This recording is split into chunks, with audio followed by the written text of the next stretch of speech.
Hi, I'm here with Watson's Go to Birmingham. This is Chapter 11. Bobo Brazil meets the Sheik.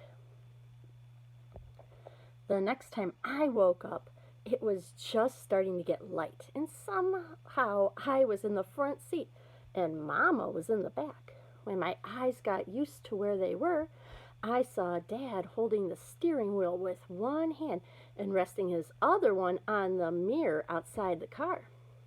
The green lights from the dashboard made his face look puffed up and tired, but he was smiling to himself. I knew what woke me up this time. The Ultraglide was stuck. As we drove, the record was saying, "And don't forget who's tack, and don't forget who's tack, and don't forget who's tack, and don't forget who's tack." I started to say something to Dad, but he looked pretty happy, and before I could open my mouth, the record hypnotized me back to sleep. The next time I woke up, it was bright day, and Joey was in the front seat drooling all over me. The Ultraglide was still saying, "And don't forget who's tack." But Dad must have heard me breathing different because he looked down at me and said, "Well, well, well, look who decided to come back to life." "Hi, Dad. Are we there yet?" "Oh, no, Etoubre. You were my last hope. With Bai and Joey and your mom popping up every few minutes and asking, 'Are we there yet?' It's been like a stuck record." "Dad, it is a stuck record." Dad seemed to notice the record player for the first time. "Ah, that. Well, Kenny, I'm afraid it's more than a stuck record. Something isn't working right." He lifted the arm off of the record and looked in the back seat at Mama, who was asleep. "But let's keep that between you and me, okay?" "Sure." "How long before we stop?" "We'll be at Grandma Sands before you know it." Joey had been listening to us. "Daddy, that's what you said the last time. How much longer? I'm sick of this old car." "Not too much longer, honey." "Oh, I'll stay up and keep you company, Dad," I said. "Yeah, me too," Joey added. I don't know who conked out first. I don't remember anything about coming into Alabama. I don't think any of us did, especially Dad. We'd been in the car so long that Dad had started growing a beard. Little tiny hairs were coming out of his face. Most of them were black, but 9 or 10 were white. Dad was looking real bad. He was still smiling to himself, but now instead of a real smile, it looked like he was gripping his teeth together to get ready to bite something. The worst thing, though, was that he had turned the radio on and was listening to country and western music. He was even tapping his hand on the steering wheel like he was really enjoying it. "Dad, do you know what you're listening to?" Dad decided to cut up. "Kenneth, I've been thinking about having all of our names changed to country names when we get back to Michigan. I'll be Clem. You'll be Homer. Bai will be Billy Bob. Joey will be Daisy May. And your mother will be, well, I guess your mother's name could just say Willona. I don't believe we're going to find any more country name than that one, do you?" Me and Dad cracked up. Mama's head popped up from the back seat as she said in a super southern style, "Okay, Clem, I hopes when we get to Birmingham you can splash in those babies. Granny, how come you turning them into little zombies from sitting in this car so long?" Dad laughed. "Now, Willana, you know it hasn't been that bad. In fact, I'm going to admit to something that I probably shouldn't." Mama rubbed her eyes and put her hand on top of my head. "You're going to be this here admitting in front of the little Homer, huh?"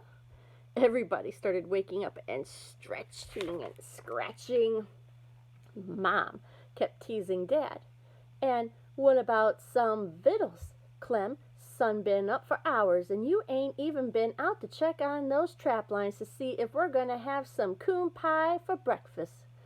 Dad yelled out, "Yeehaw!" and then said, "Haven't you ever wondered why you've been sleeping like a little herd of angels?" Byron said, Like there was anything to keep anybody awake in this car full of squares. Anyway, Dad said, I'ma let the cat out of the bag. I've been using two kinds of mind power to keep this trip going so smooth. First, for a while, I started locking into the road, and there was nothing to it. Just me, the road, and the brown bomber, all tuned in to one hum. And as long as I listened to the hum, everything was fine. My biggest worry was you, Willona. I knew after a while you'd figure out that I wasn't going to stop. And you gotta admit you were good and salty about it at first, right? You know I still am. Mama was all upset because all of her notebook planning had been wasted. But Willana, you get to admit that once you figured out how much money you'd save by not stopping, you went along with it. Mama kind of grunted, not saying yes, not saying no. Dad cleared his throat and rubbed his hand over the little stubbles that were coming out of his chin. We all knew that was a sign that he was going to start acting like a fool. He tested Mama to see how mad she really was and decided it was safe to play around. Yep, he said, rubbing his chin until it made a scratchy sawing sound. 18 big hours in a row, nearly 1,000 miles. I had a load to deliver and, he punched the air with his fist, I delivered it. It's just like this great song I heard a couple miles back. Big Daddy was a truckin' driving man. I'm not gonna lie and I say it was easy, This was many a time I wanted to stop, but when those times came, I just think of my old pal Joe Espinoza, driving all the way to Texas without stopping, and I keep my foot on the tank. Oh yeah? There were times when your mother was giving me looks like she was gonna kill me the first time I slowed down, but I just kept smiling at her and kept the brown bomber chugging on. I tell her, you're all right, sweetheart. We'll just go a little bit further. And you kids, you talk about some pathetic, tortured little faces. 18 hours in a car can age a kid 40 years. Yep, I swear I've been looking in the rear view mirror and wondering where my babies were and where those 3 bad, disappointed, sour-faced, middle-aged midgets came from. But your sorry little mugs couldn't stop me either. In spite of all the crying and bawling and moaning and wailing and gnashing of teeth, I kept pushing on. Dad must have been really tired. He hardly ever talked this much straight. I gotta admit to the other trick I used, but I can't take full credit for this one. I hoped Dad was going to say that I helped him by keeping him company, but no, some of the credit has to go to Scientific Popular. That was the name of the magazine that came to Dad in the mail every month. It had real cool covers. They were drawings of smiling white people on it, standing next to cars with wings, or sitting in private submarines, or eating a whole meal in one little pill. The covers were real interesting, but the inside was really boring. Yep, good old Scientific Popular. They had an article about sound frequencies and said that certain sound causes certain effects on all living things, even the weird Watsons. It said the sound of one of those vacuum cleaners could put a baby to sleep. And it works. Mama laughed a little. It was strange for all of us to see Dad talking so much. When we first hit Alabama, we had a bunch of miles to go, and you kids were popping up like prairie dogs and crying and saying, how much longer? And Mommy, make him stop. And is that Birmingham over there? All I did was use the vacuum trick. I started buzzing like a Hoover vacuum, and you guys dropped off in reverse seniority. First Joey dropped, then Kenneth, then Daddy Cool, and then you, Willana. Shoot, you guys were out cold from the state line. I threw a blanket over you in the back seat, and those were the whine, and even those whines and whimpers and moans you guys were making didn't bother me. And you, Willana, once I got buzzing, the only thing that was coming out of your mouth was drool. Is that what that sound was, Mama asked. I thought you were driving so long you lost your mind. I'm still not sure you haven't. Everybody woke up, but it was a fake wake up. We were all soon back asleep, even though it was morning. The next thing I remember, I was waking up back in the back seat, and Mama was saying real southern, "Babies, we're home." Mama was honking the horn of the brown bomber like she was crazy. I raised my head out of the seat and to look at Mama. She was calling home, and I couldn't believe it. Birmingham looked a lot like Flint. There were real houses, not little log cabins all over the place, and great big beautiful trees. Most of all, there was the sun.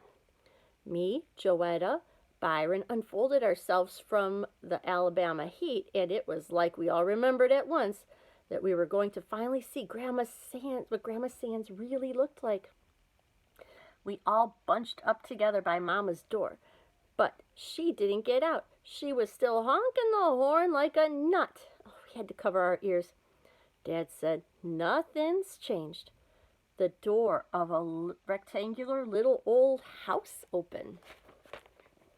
Me, Joey, had never seen Grandma Sands in our lives. Byron said he could remember that she was the meanest, ugliest person in the world, but he was probably lying. He was only 4 the last time Mama and Dad were here. Byron said he'd had nightmares for a couple of weeks after they left Alabama 10 years ago.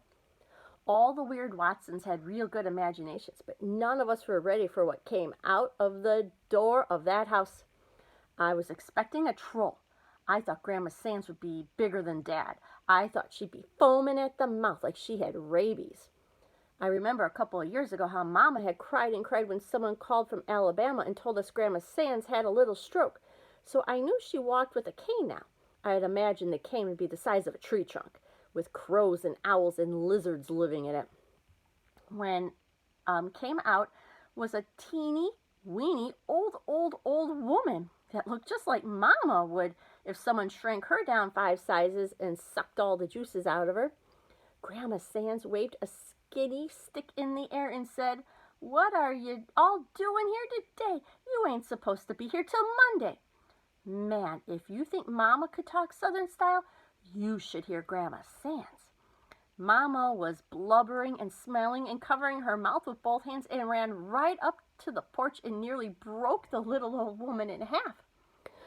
"How you doing, Mama?" she cried out, and she cried on the woman's shoulders, then held Grandma Sands out to look at her. "Oh, you look so good." Boy, Mama can lie when she wants to. "Now come over here and give your granny a hug," my Southern style Mama said.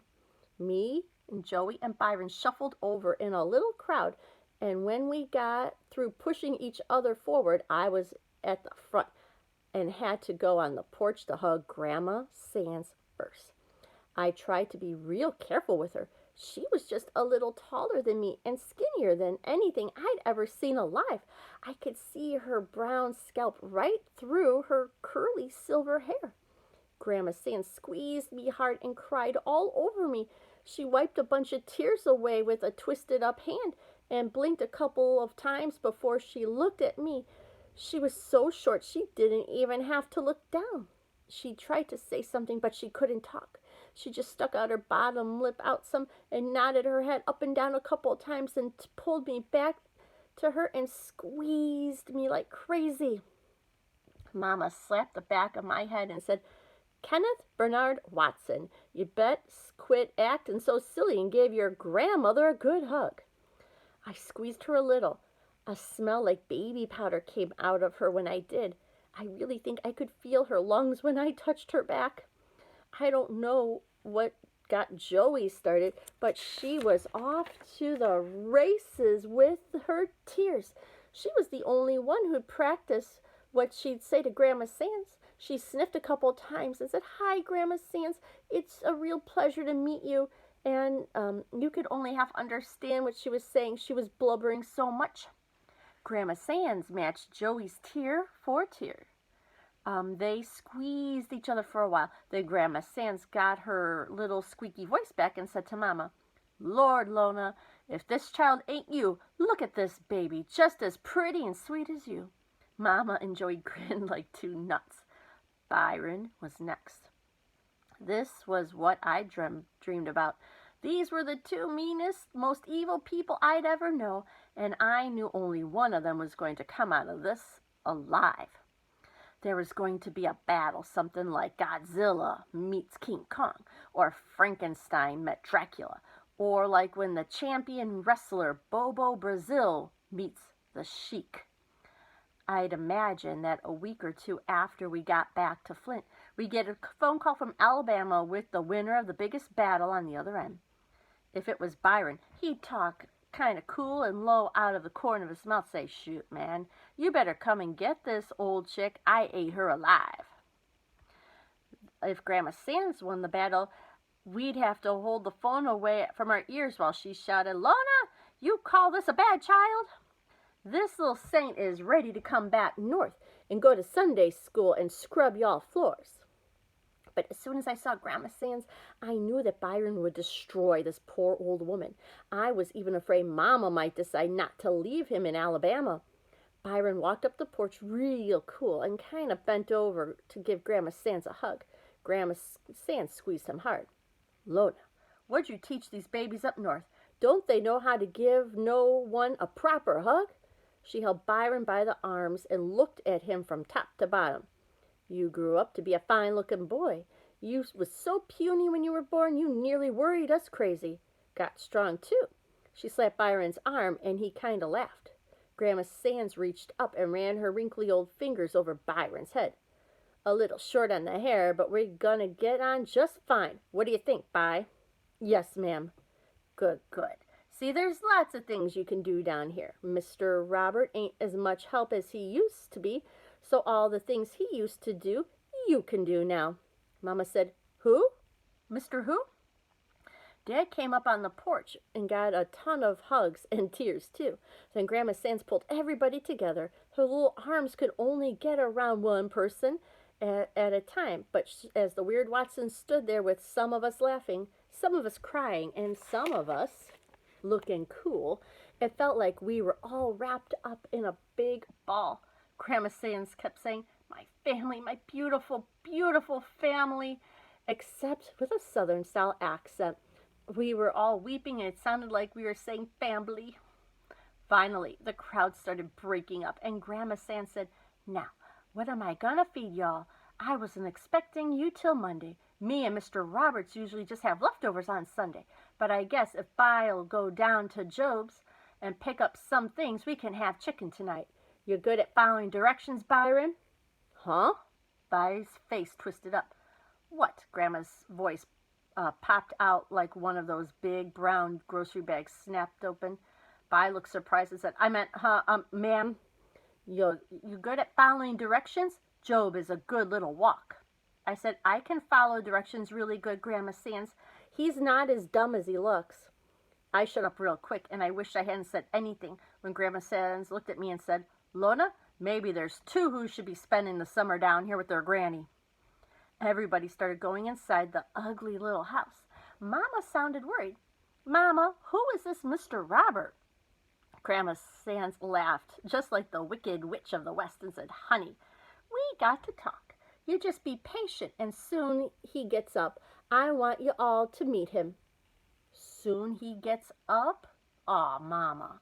Mama sounded real upset and disappointed, Aunt Southern, but not as disappointed as me.